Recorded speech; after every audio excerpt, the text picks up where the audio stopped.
Yo, what's good? It's your boy Talks here, back with another reaction vid.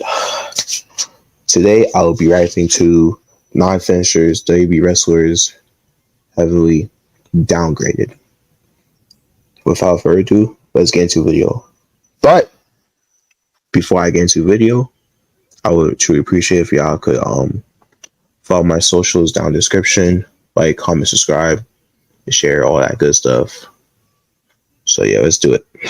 9 major downgraded WWE finishes. Be sure to subscribe and hit that notification bell for daily wrestling videos. Number 1, John Cena.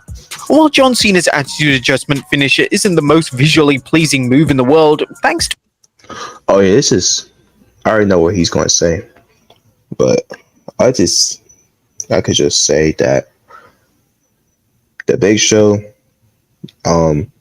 punch is better. You know, I know it's obvious, but what we talking about, like, downgrade, and then you would decide to do like a fist finisher, like, if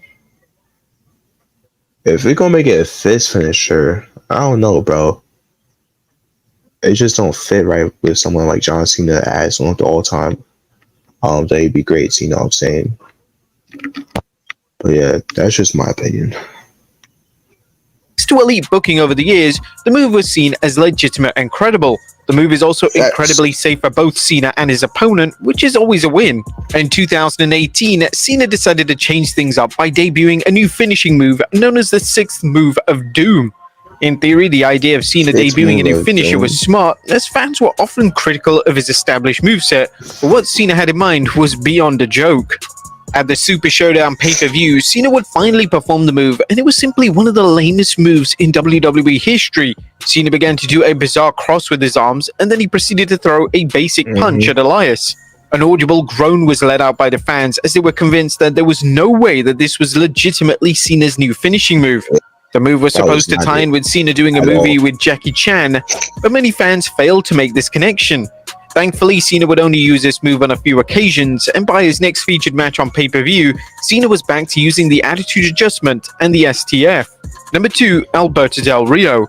One of the strongest elements of Alberto Del Rio's initial presentation in WWE was his finishing move. Del Rio would use a cross-arm breaker as his finisher, and this meant that Del Rio stood out when compared to other members of the roster. Unfortunately, WWE just failed to commit long-term to having Del Rio use the move as his primary finisher, and eventually Del Rio began to use a standard kick to the head as his finisher. Whilst this move was often sold well, it was just unbelievably basic, as kicks of any kind were common parts of virtually every wrestler's moveset. Del Rio would use the move to win countless world titles, and he even used it to defeat John Cena clean. Number 3, Karrion Kross. During Karrion Kross's run in NXT, he had a number of finishes, and each one offered something new and unique. The forearm to the back of the downgrade of this. The downgrade of this is... it's so generic in my opinion, bro. Like, I ain't gonna lie. Why did he downgrade from the finisher where he throws a forearm to the back of his opponent's neck, and then he had the other finisher called the cross jacket, but then all those finishers just to pull off this other finisher that he downgraded from, and he's about to say it. The skull often looked devastating, and there wasn't a single wrestler using this exact finisher in WWE at the time, so this certainly helped get the move over. Kross would use the cross jacket chokehold, and it was always welcome when a wrestler uses a choke as their finishing move, as it's easy to make it look credible. Unfortunately, during Kross's second WWE run, he debuted a new finishing move that pales in comparison to what came before. Kross's new move starts with a pump handle, then he proceeds to spin his opponent out of the move. It takes a lifetime to set up and receives a zero reaction from the live crowd. In recent months, Kross has evolved this finisher and seems to have ditched the pump handle element, yet even this has done little to positively alter the popularity or reputation of the move itself. Number 4, Becky Lynch. Wrestlers at the top of the WWE ladder introducing a new finisher isn't anything new. When Becky Lynch debuted a new finishing move, the Manhandle Slam, it didn't receive the reception WWE or Lynch even expected. The move was introduced as a central finisher in 2019, and the Manhandle Slam finishing move... Oh yeah, isn't this finisher like the Rock Bottom 2.0? Or am I bugging? is virtually a rock bottom, but the move Oh, always yeah, looks facts. sloppy. The move relies on the opponent jumping as high as humanly possible, yet most of the time, Lynch's opponents barely jump for the move, so it always looks horrendous. According to Lynch, during an appearance on Out of Character, she did indeed ask permission from the Great One himself to use the move. I use a variation of the rock bottom before, but it's just easier to just get it and go. I asked The Rock if I could use it, and he was very gracious and said I could. I called him, told him how SummerSlam was going to go down, and said, here's what I'm thinking. I'm supposed to hit one move on her, Bianca Belair. That's Can I a use this? lie. He said, yeah. There was more. He was so awesome and so gracious with his time and his advice. To be able to get advice from one of the best like that and somebody who's busy like that, it makes you feel very happy. Lynch is insanely talented, so she could easily have come up with a better finishing move. Unfortunately, Lynch has been using the move for over half a decade now, and there appears to be no signs that Lynch plans on retiring the now infamous finisher. Number 5, Mark Henry. Mark Henry has mainly used two finishing moves in WWE, the Big Splash and the World's Strongest Slam. The latter of these won Henry his first and only world title in WWE in 2011. Wow. The move was considered credible and legitimate, despite just literally being a slam to the mat. There was a brief period in which Henry left these two respective moves behind, and WWE and Henry tried to get the bear hug over as his new finishing move. WWE was so insistent on the move becoming a big deal in the company that Henry would win countless matches with the move, including a major pay-per-view match against Kane at One Night Stand in 2007. Number 6, Dolph Ziggler. The zigzag wasn't the most flashy move in the world during Dolph Ziggler's WWE run, yet it was unique enough to receive a reaction. Fans seemed to like the move being used by Ziggler. Gradually over time, however, Ziggler began to use this move on a less frequent. Nah, man. Come on, bro. Like, let's be real. Alright. Most of us know who is the king of the super kick, bro. Like, I don't even have to say it. And this is a big downgrade for someone like Dolph Ziggler, I ain't gonna lie. I know his WWE run, in my opinion, it wasn't nothing crazy, of course, or nothing horrendous. So I would honestly say it's in between. But as far as finishers wise, this was a big downgrade to some basic finisher. Like, come on, bro. Basis, and he would start to use a super kick as his main finishing move. This was disappointing, as it's well documented just how overused a super kick is in modern wrestling, and with Ziggler now using the move as his finisher, he was just failing to stand out. This wasn't to say that Ziggler's version of the move was bad, as that simply wasn't true. It just didn't make Ziggler's finisher stick out, and he ultimately just became another guy that was suddenly using a once protected move as his finisher. Number 7, Chris Jericho. Sadly, Chris Jericho has made a career out of downgrading his finishing move. In 2001, Jericho introduced the world to the breakdown. The move was basically the skull. The breakdown, aka Skull Crusher Finale 2.0. At least Code Breaker is literally 10 times better than this. Like, what? Skull crushing. With your eyes closed, walk into the future. I don't get it. You will.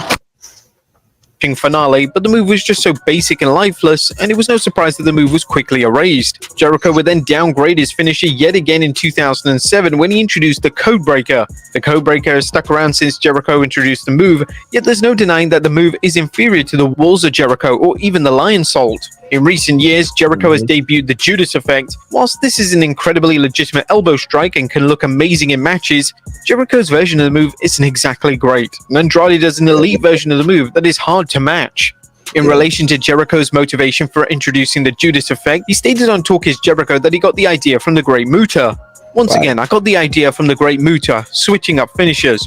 When the moonsault starts tearing up his knees apart, what did he do? A shining wizard, a jumping knee. It's so easy, but once you beat a couple of guys with it, then suddenly it's over, and that's what wrestling is all about. Number 8, Seth Rollins. It's sometimes the case that wrestlers have no choice but to downgrade their Seth Rollins, right?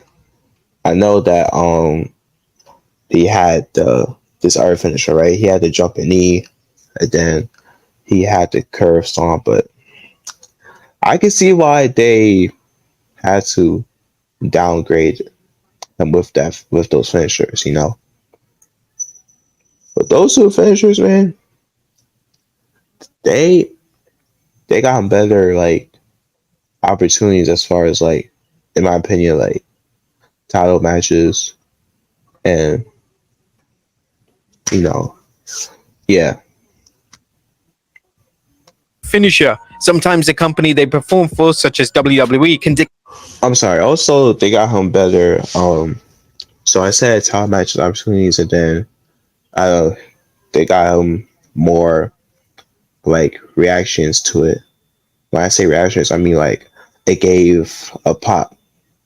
You know, if that makes sense. declare a ban on that finishing move, and this usually comes down to major safety concerns. This was the case in 2015 when Vince McMahon believed that Seth Rollins' curb stomp was unsafe. McMahon believed that the kids could easily replicate the move, and stomping people's heads into the ground wasn't a great look for WWE. This put Rollins in a difficult position as he was so established for using the curb stomp that it was going to be a tough task for fans to accept a new finishing move. Rollins would mainly use the pedigree as his new finisher, but he would also use several other moves, including a jumping knee to the head and a variation of a falling DDT. None of these moves were received well. Oh yeah, like I just mentioned too. And all fans would do is complain about the status of the curb stomp. Eventually, after the longest time, McMahon reverted the ban, and although Rollins still uses the pedigree in matches, the curb stomp is once again established as the former WWE Champion's primary finishing move. And number 9, Kevin Owens. Now, there was a lot of criticism directed at Kevin Owens when he decided to use the stunner as Yeah, what? Okay. I think one reasons why he just chose the stunner is because I guess he wants to stand out. But you know, this Owens already had this stunner, and you know, I would prefer Chaos if he would have kept the pop-up powerbomb, because yes, that's a basic move, blah blah blah.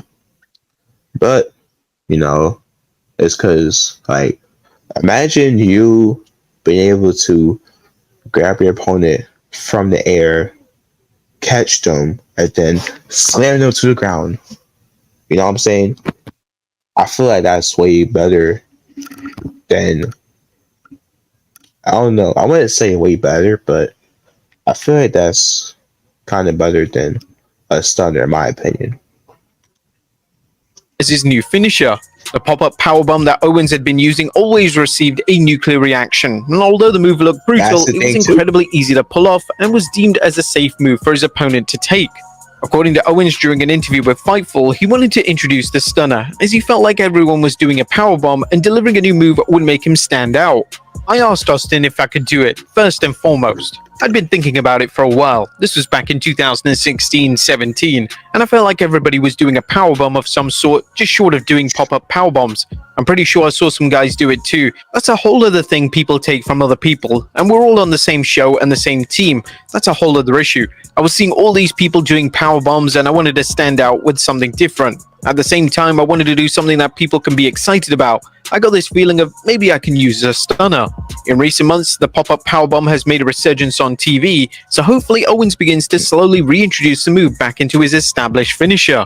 But there you have it, folks. 9 major downgraded WWE finishes.